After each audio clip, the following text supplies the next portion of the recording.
Hola, ¿cómo estáis? Bueno, vamos a pasar a ver el tema 11, el tema de la psicología de los grupos. Vamos a hacer una pequeña introducción de lo que son los grupos y vamos a ver sus aspectos básicos. ¿Qué es un grupo? Pues, ¿qué es un grupo? Su definición es que es un conjunto de dos o más personas, que se unen entre sí de algún modo, lo que normalmente implica que se influyen mutuamente a través de interacciones sociales y tienen una percepción de sí mismas como grupo. Vamos a ir viendo. Turner nos dice que un grupo es un conjunto de dos o más personas que comparten una identificación social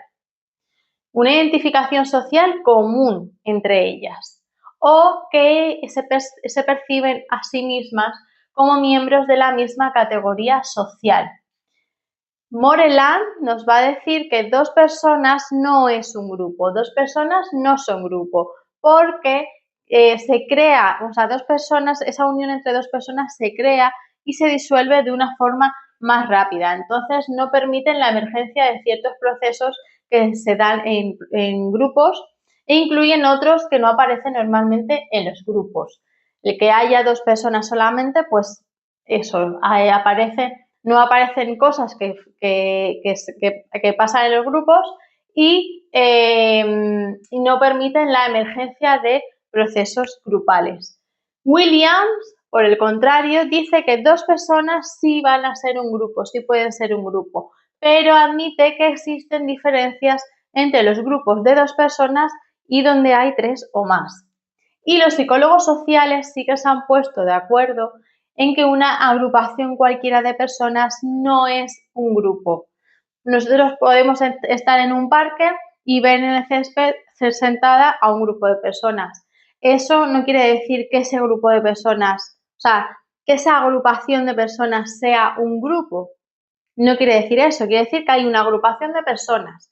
Pero para que eso se considere un grupo, tiene que haber, o sea, que de algún modo haya una unión, una influencia mutua a través de interacciones sociales y que tengan una percepción de sí misma como grupo. No el hecho de que haya una agrupación de personas no se considera grupo. Para que sea grupo, de algún modo, lo que normalmente implica es que se influyen mutuamente esas personas a través de interacciones sociales, que interactúan socialmente y que tienen una percepción de sí mismas como grupo.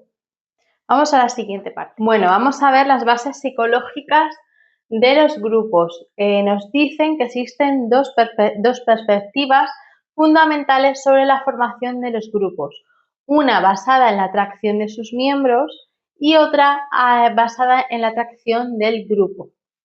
En la perspectiva tradicional nos va a guiar más hacia la atracción de sus miembros. La base psicológica primaria de la perspectiva tradicional nos dice que para la formación de los grupos es la atracción interpersonal entre personas, la atracción entre sus miembros. Las personas se unirán a otras para lograr metas que exigen una interacción independiente con los demás. Las recompensas mutuas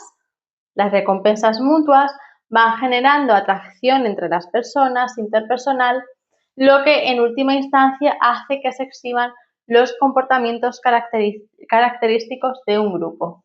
La perspectiva tradicional dice que la atracción es de sus miembros, no hacia el grupo, sino hacia los miembros del grupo y que entre ellos se van a unir para lograr ciertas metas y eso va a hacer que haya una interacción entre ellos. Sin embargo, en el enfoque de la identidad social, como ya vimos de Tagfel y Turner, este enfoque se va a dirigir más hacia la atracción hacia el grupo. Nos dice que la formación de un grupo no requiere del desarrollo de atracción interpersonal entre sus miembros, sino que simplemente con una categorización social sería suficiente. La mera categorización dentro de un grupo produce una serie de percepciones estereotipadas de uno mismo y de los demás y da lugar a un comportamiento grupal. El simple hecho de sentirnos categorizados dentro de un grupo No hace falta que tengamos una interacción interpersonal con los miembros del grupo, simplemente con sentirnos categorizados con ese grupo ya vamos a tener esa sensación de grupo. En vez de enfatizar el papel de la atracción interpersonal, este enfoque lo que hace es que se centra en la atracción hacia la categoría o la atracción despersonalizada, la categorización hacia el grupo, no hacia la persona individual. La valoración positiva no va a depender de sus características personales, idiosincráticas, sino que del grado en que encarnen las cualidades prototípicas del grupo. No va a depender, esa valoración positiva hacia el grupo no va a depender de las características personales, de nuestras características personales, sino del grado en que encarnemos, del grado en que encajemos con los prototipos de ese grupo. Y Prentice dice que él distingue entre dos tipos de grupo, igualmente uno basado en lazos comunes, atracción de sus miembros, y otro basado en la identidad, que va a ser más atracción hacia el grupo.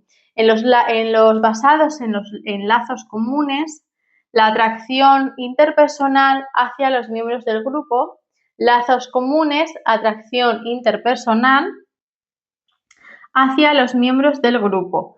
Dice que el apego hacia el grupo está determinado por la medida en que uno conoce personalmente a otros miembros, se percibe como semejante a ellos y siente atracción hacia ellos, interpersonal, una atracción entre las personas de ese grupo, entre las personas. Esos son lazos comunes.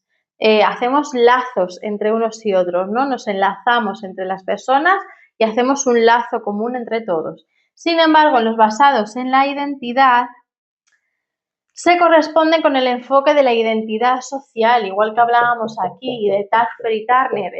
Los basados en la identidad social, se corresponden con el enfoque de identidad social. El apego, estos dicen que el apego hacia el grupo se deriva del compromiso de cada miembro con la identidad grupal, no personal, la identidad grupal, y no de las relaciones entre las personas, sino en cómo yo me identifico con el grupo en general y no con las personas de forma independiente que hay en el grupo, sino como yo me identifico de forma grupal y no de las relaciones interpersonales que mantenemos con los miembros del grupo.